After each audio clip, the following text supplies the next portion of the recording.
सामने बैठा पत्रकार, फिर बाबा ने लगाया दरबार। आखिर पर्ची से कैसे पूरी होती है अर्जी, बागेश्वर सरकार ने खोला राज। बागेश्वर धाम की लड़ाई अब चर्च और दरगाह तक आई। धीरेन्द्र शास्त्री के समर्थन में उतरे कैलाश विजयवर्गीय, बोले दरगाह पर क्यों नहीं उठाते सवाल।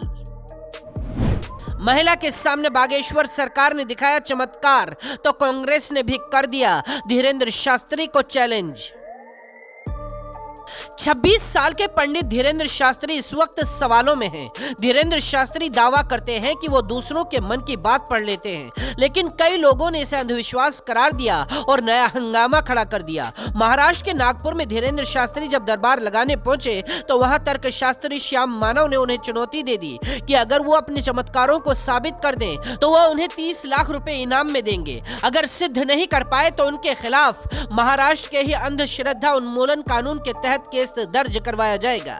इसी चुनौती के बाद विवाद खड़ा हो गया। पंडित धीरेन्द्र शास्त्री उस वक्त तो शांत रहे, लेकिन इसके बाद चुनौती को स्वीकार कर लिया और चमत्कार दिखाने के लिए ललकार दिया। लेकिन इसी बीच कुछ पत्रकारों के सामने उन्होंने रायपुर में लाइव डेमो दे दिया। पंडित धीरेन्द्र शास्त्री की जिस पर्ची पर सवाल उठते हैं, उन्होंने उसी पर्ची को साबित करने की कोशिश की। रायपुर में उनकी सभा में देश भर के पत्रकार पहुंचे थे। धीरेन्द्र शास्त्री ने कहा, आप पत्रकारों में से कोई एक सामने आ जाइए।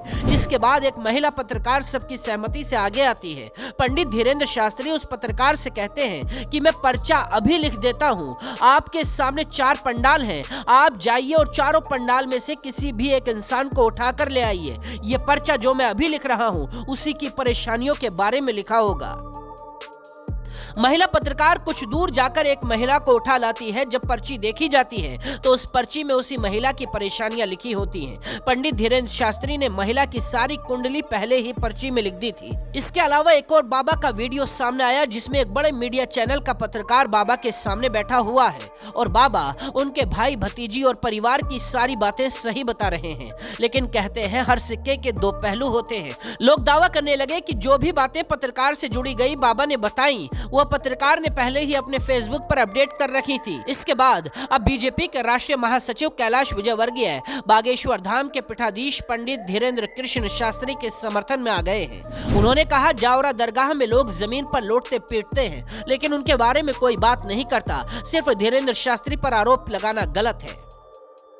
इससे पहले धीरेन्द्र शास्त्री ने चैलेंज किया था कि छत्तीसगढ़ में धर्म परिवर्तन के मामले लगातार बढ़ रहे हैं। इसी पर भड़के छत्तीसगढ़ सरकार के आबकारी मंत्री कवासी लखमा ने धीरेन्द्र शास्त्री को चैलेंज दे दिया। राज्य में धर्मांतरण नहीं हो रहा है। अगर धीरेन्द्र शास्त्री ने यह साबित कर दिया तो राजनीति छोड़ दूंगा, वरना वो पंडिताई छोड़ दे। हालांकि बागेश्वर बाबा अब भी सिर्फ यही कह रहे हैं कि उनके पास कोई चमत्कारी शक्ति नहीं है। वो बालाजी के सेवक हैं। बालाजी की शक्तियों का विश्वास उनके साथ है। इसी के जरिए वो अपने भक्तों की समस्याओं को जान लेते हैं और उन्हें हल करने की कोशिश करते हैं। जब भी वो गद्दी पर बैठते हैं तो बालाजी की प्रेरणा उनके साथ होती है। उनके पास मन पढ़ने की कोई मशीन नहीं है, ना ही माइंड रीडर है।